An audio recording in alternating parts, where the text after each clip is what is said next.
Hello everybody, welcome back to the channel. My name is Sohum and today I'm reacting to Narcissist by Dax. And it's been a while since I've listened to Dax, but I just love his music. He's one of those artists that every time I listen to one of his songs, I take away something new from it. He always talks about very profound and on-the-nose issues about mental health, about the state of the world. It's always an interesting listen, and lyrically he's super mega talented.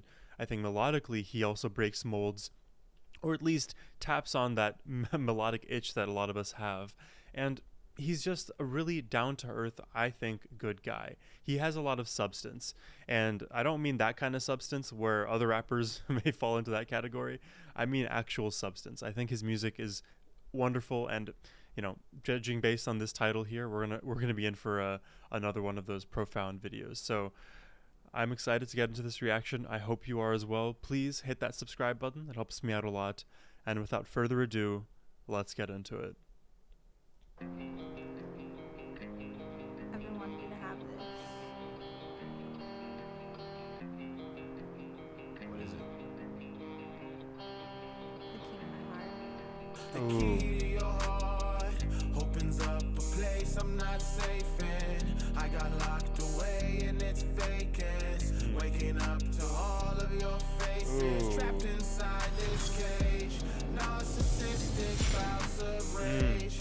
Accusations every day.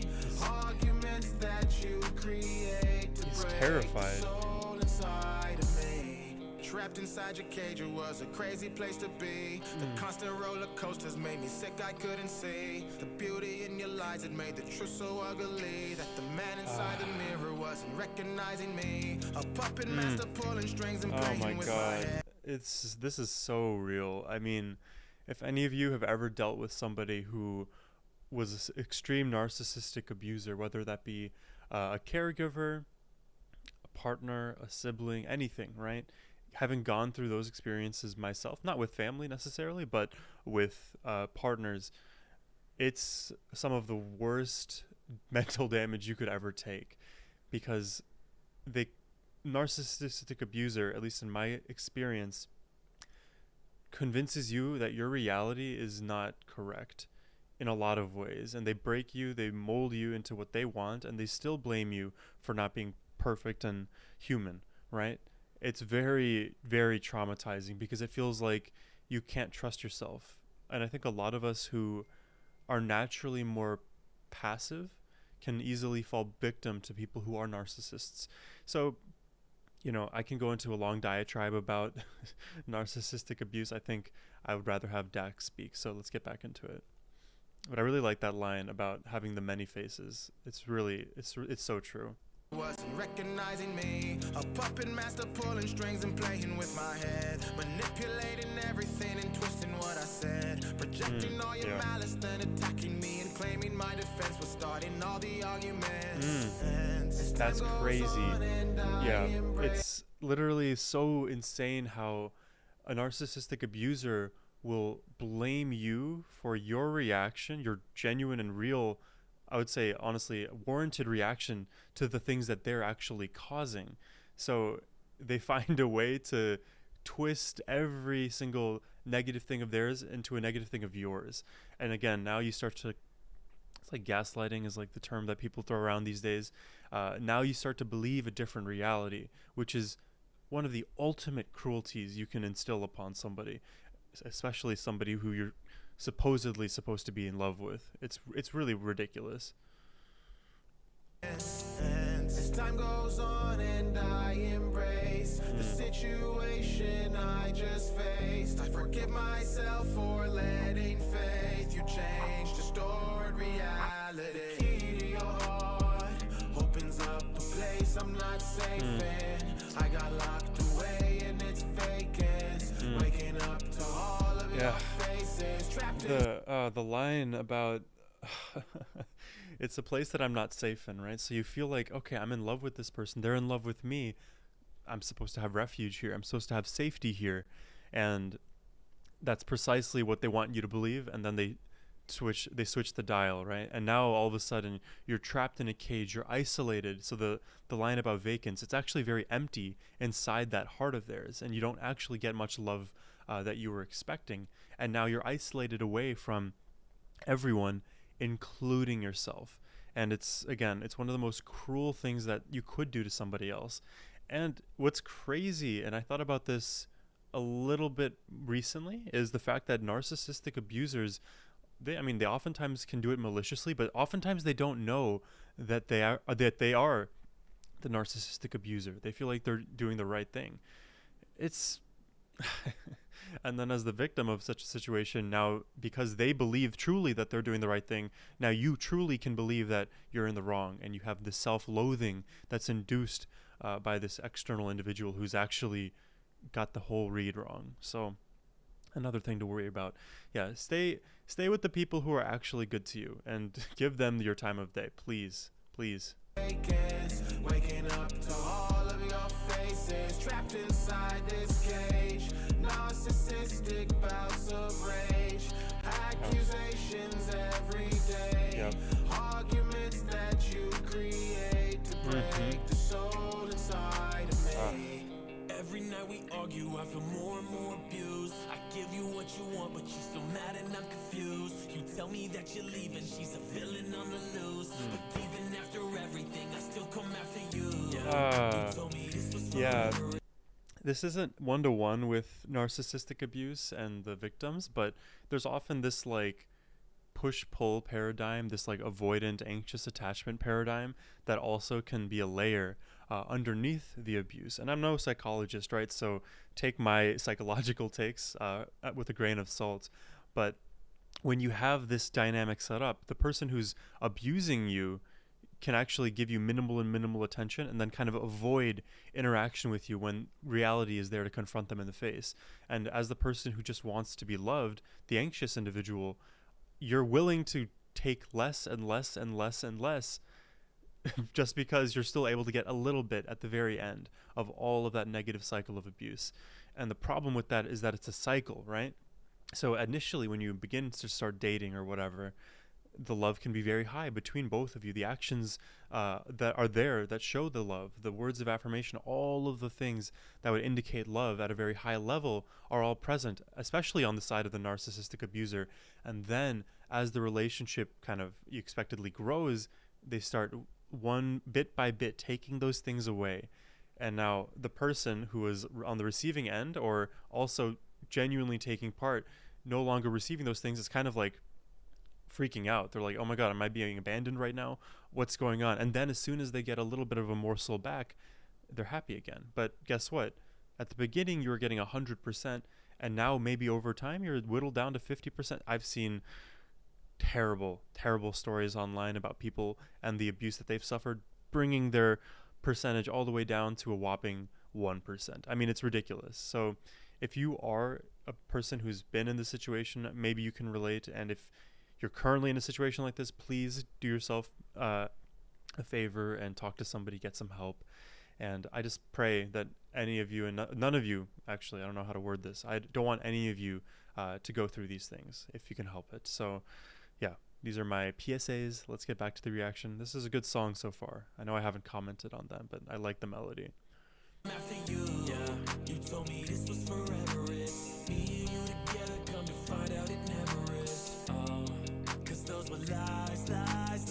She's a snake in disguise, guys. As bad as I would want you to, I know you'll never change. Crazy, you and I were talking about our wedding day. And I'm glad that we ain't go through with it, but I'm feeling so bad for the next one you ruin with. The key to your heart opens up a place I'm not safe in. Yeah, it's one of those things where you get out of the relationship with that person, and there's still some poor person on the other end of that who may be, the next person that they get involved with, and now they're the new victim. And it feels like, as much as you want to be able to change the world and say to this narcissistic abuser, hey, you have to stop, it's really on that person to do the work, to do the healing, to stop that pattern of behavior. And any other poor individual who kind of ends up in that line of sight is probably going to fall victim in the same ways that you did.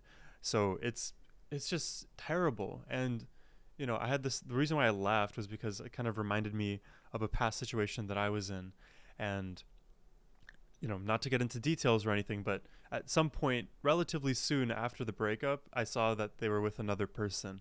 And I was like, yeah, that was fast, and poor guy. That's all I could say, So, yeah, keep your heart safe. Up a place I'm not safe in. I got locked away and it's vacant. Waking up to all of your faces, trapped inside this cage.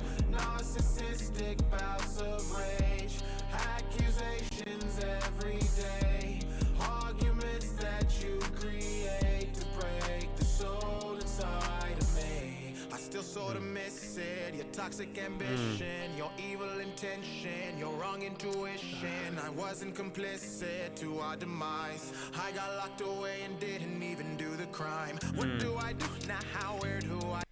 It's so crazy. Dax here is mentioning the fact that he's still somewhat addicted to that toxic behavior, even though he knew it was bad and he currently knows now that it was really bad. Some part of him still kind of craves that, and that's, oh my god, that's another part of narcissistic abuse, is that they actually drip feed you this dopamine in a way that you're kind of accepting these variable rewards. And there's a whole research stream in gambling literature and just behavioral psychology about how humans can be trained and made to be more addictive. And people who are narcissistic abusers, they implicitly can feed your dopamine reward system to these algorithmic levels, to the point that, yeah, you are extremely highly dependent on them to be able to feel like, oh, now I have some actual normalcy, when in fact the normalcy that you're feeling now is after years of erosion of what you believe to be actual peace. And now you actually crave this volatility, and you believe now that that was the good situation, and you crave that person again. So that is itself its own terrible ecosystem. And then here, when Dax is mentioning about him being locked away, he had nothing to do that was wrong in the situation. He was not complicit. I kind of agree and disagree, because as the victim and as somebody who's trying to at least be honest with themselves, I feel like a lot of the times people fall into these habits because they weren't paying enough attention to themselves and allowing other vestiges of their life to kind of fall away in favor of the person that is abusing them. And for example, I lost friendships because of bad relationships. I lost a lot of good habits because of bad relationships. And I can blame the narcissist for doing those things, and I absolutely do. But I point the finger at myself and say, Sohum, you could have done more. You could have stood up for yourself more. You could have maintained the safety net that you had around you, but instead you let it all go to the wayside and allow yourself to be abused. So in some messed up world, this is a self-fulfilling prophecy that I kind of let unfold unto myself. And this isn't necessarily the case for everybody else. I would never make that claim, but I just know that in my situation, I was complicit in them being, I allowed the person to, or persons, whatever you want to say, I was allowing those people to hurt me in those ways and continually hurt me in those ways, because I didn't love myself enough. I didn't have enough respect for myself. And everybody has to go through this journey one way or the other. Some people learn it through wisdom, aka they don't have to have that personal experience themselves. Other people, like myself, I had to learn through experience. But anyways,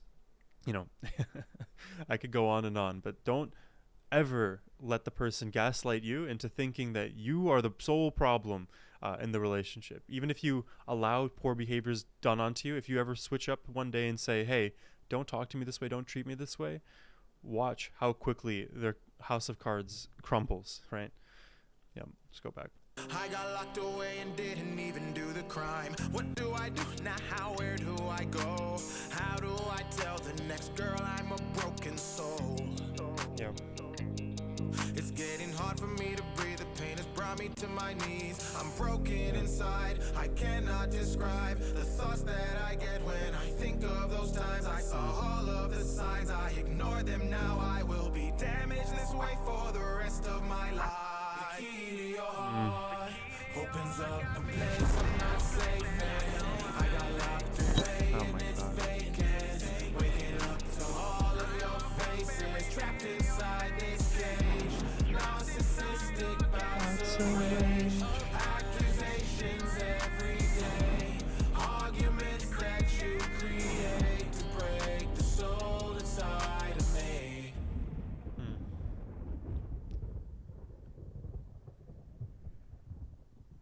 Wow.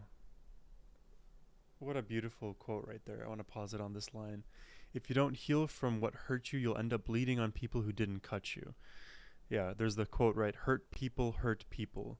So, you could take this multiple ways. The way I'm taking it towards the end of the song is that you were hurt, right? You were the victim in this situation to an abuser.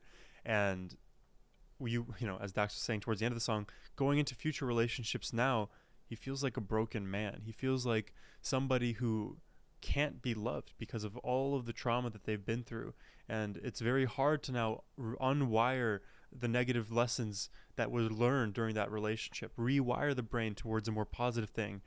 And the problem is you can't even trust yourself to be able to do that reliably. I can, attest to this. I'm still relearning certain mechanisms in my brain that were healthy previously and then made unhealthy. And now I don't trust myself because I made the mistake before and I have emotional reactions now, but I don't know which one is precisely correct and which I ought to believe.